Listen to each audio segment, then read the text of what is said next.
nga ko jàngatee ci mbiru dossier bi nga xam te ne moo ko lié ak Mame Mbaye Niang. Voilà donc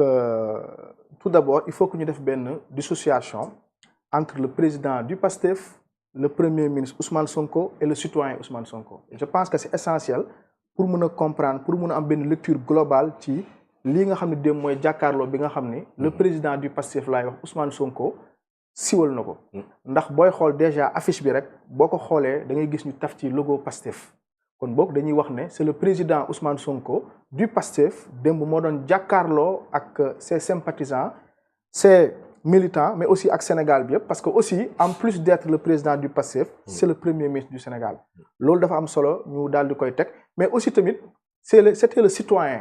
citoyen lambda bi nga xam ne tey jii tamit démb moo doon jàkkaarloo ak sénégalais yi. mais aussi tamit c'était le premier ministre des fois sur certains sujets. moo doon wax dafa am solo pour ñu dissocier rôle yooyu yëpp pour mën a am benn lecture factuelle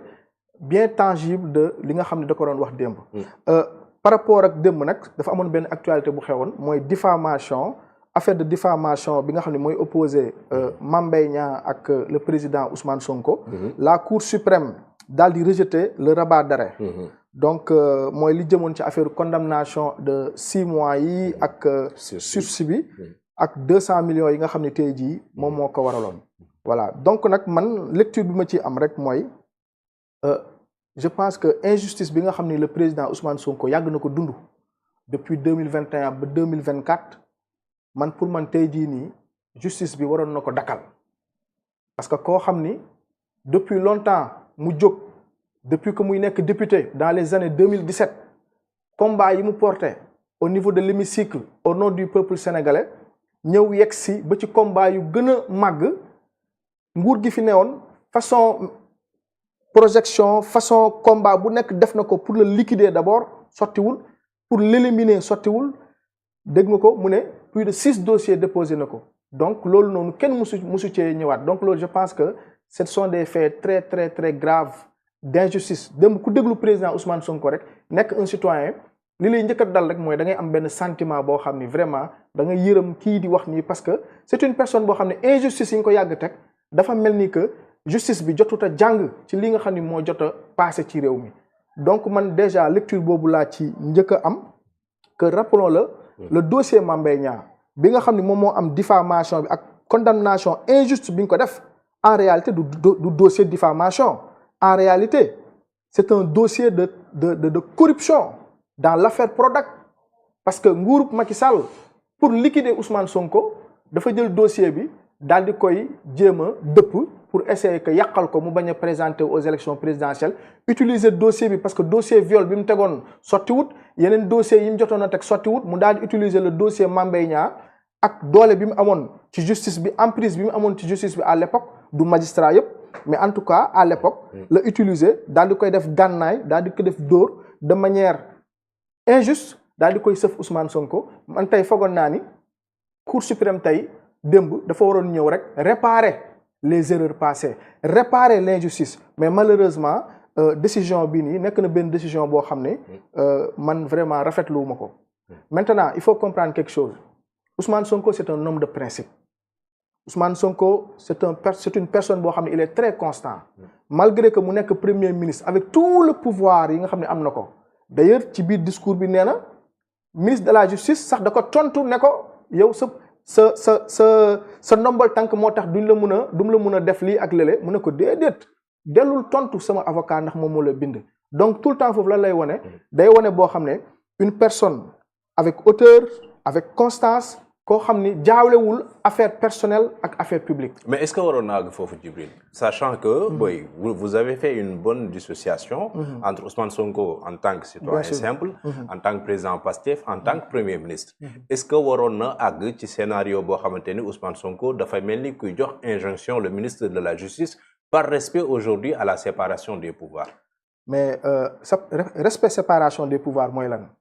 dans les faits mooy le fait que yow nga nekk premier ministre mën a instruire le ministre de la justice na ko defal lii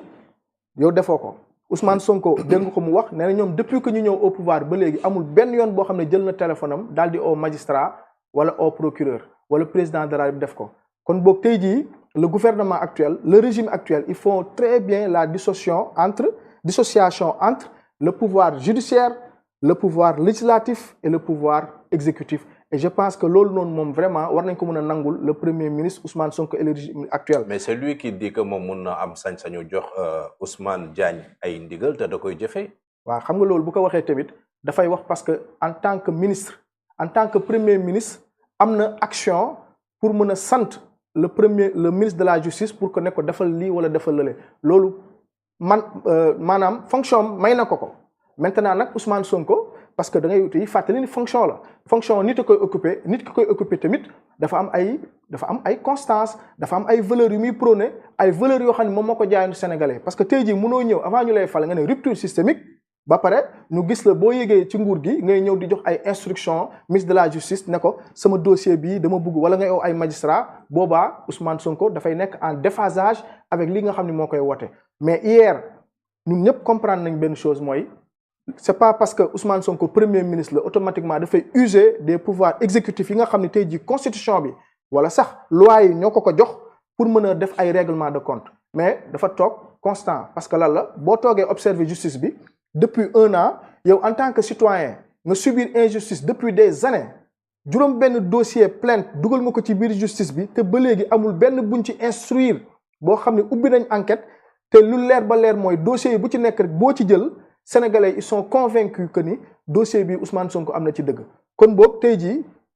kum nekkoon aussi tamit doo toog sa place rek di subir yenn injustice nga toog benn place ne ok damay toog nii mais bu yàggee gars yi dañ lay raxas yi tegal fële. lan ngay qualifier injustice ci mbirum Prodac bi bu fekkee ni Ousmane Sonko lui-même moom moo joxat bi baaraam Mame Mbaye Niang pour maanaam détournement présumé de 94 milliards. et que par la suite Mame Mbaye Niang saisir justice def liggéeyam ci woo le citoyen Ousmane Sonko vous qualifiez ça d'injustice. waaw xam nga dossier Prodac bi bu ñu fàttali ko c'était le député Ousmane Sonko. am ay prérogatives parlementaires. def ay gëstu gis ne kat am na benn rapport IGF bu fi nekk boo xam ne dafa épingler beaucoup de membres du gouvernement yoo xam ne ci des faits de détournement très grave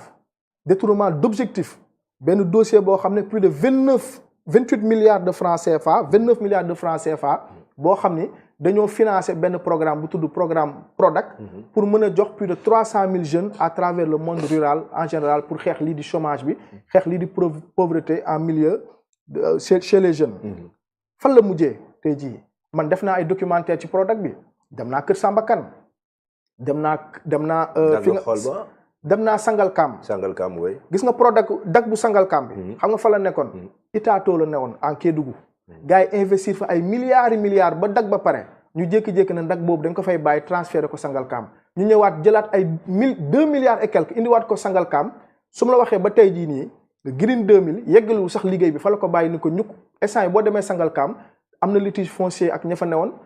tracteur yaa ngi fa lépp nga fa tegu boo demee Kër Samba Kane man dem naa fa déjà gars yi bu ñu ñëwee dañoo def li wax spoliation foncière dañoo jël suuf agriculteurs yi fa dëkk Kër Samba Kane ne leen programme bi dañ koy teg pour comme ça di ngeen am liggéey seen doom yi am liggéey gars yi nangu jël suuf jox ko gars yi ñëw investir fa ay milliards de milliards mais mujjul fenn. Après ñu découvrir que ni y a des irrégularités yoo xam ne dafa am ba nga xam ne société civile moo ko njëkk a dénoncé gis ngeen Birame Cissé Birame Diop je pense Birame Cissé Birame Diop société civile forum civil Birame Cissé voilà mais def na fi benn vidéo mu ngi ci YouTube bi daal di indexé directement ay Birima Mangara ñi nga xam ne ñoo doon signé nekkoon le délégué bi nga xam ne moo doon représenté ministère du finance ak ñeneen kon boog loolu noonu Ousmane Sonko loolu rek la yëkkati feeñalaat ko ne Sénégalais yi fa ngeen di dugal seen xaalis am na ay irrégularité yu am ñëpp xam nañ lii dëgg la mais comme que administratif la loo xam ni signé publier guñ ko parce que rapport IGF il faut que ñu déclassifier ko daal di koy génnee ci penc bi tant que defuñ ko boo ko siwalee yoon mën na la topp donc foofu noonu tamit le premier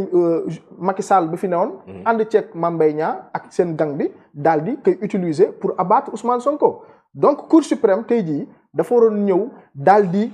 delloowaat jugement boobu kase ko renvoyer ko pour kat ñu delloowaat dëgg bi fa mu newoon mais malheureusement démb on a assisté man li ma gis sama interprétation personnelle mooy justice bi ba léegi dafa mel ni comprendre gul fi ko sénégalais yi di xaar fi ko régime actuel di xaar parce que régime actuel bi dafa joxaat justice bi une nouvelle chance pour que mu rattrapé wu réparer les erreurs du passé te erreurs du passé yooyu noonu kenn mënu ko dissocier ak la personne de Ousmane Sonko kenn mënu ko dissocier avec les victimes d'ailleurs gis nga Pape Abdoulaye Touré dernièrement rek boo koy gis mu exprimer wu ci télé bi da ngay bëgg a jooy parce que dafa am ñoo xam ne dañoo dund ay violence corporelle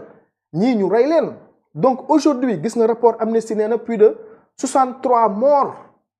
Ousmane Sonko tamit ci victime yi la bokk moom am na plus de 6 dossiers yoo xam ne heure bii ñoo ngi nelaw au niveau de la justice am na ay dossiers de crime yoo xam ne ñoo ngi nelaw au niveau de la justice te loolu yëpp ay preuves yu factuelles lañ ci kaw table gars yi. Mais l'occasion vous donne tey jii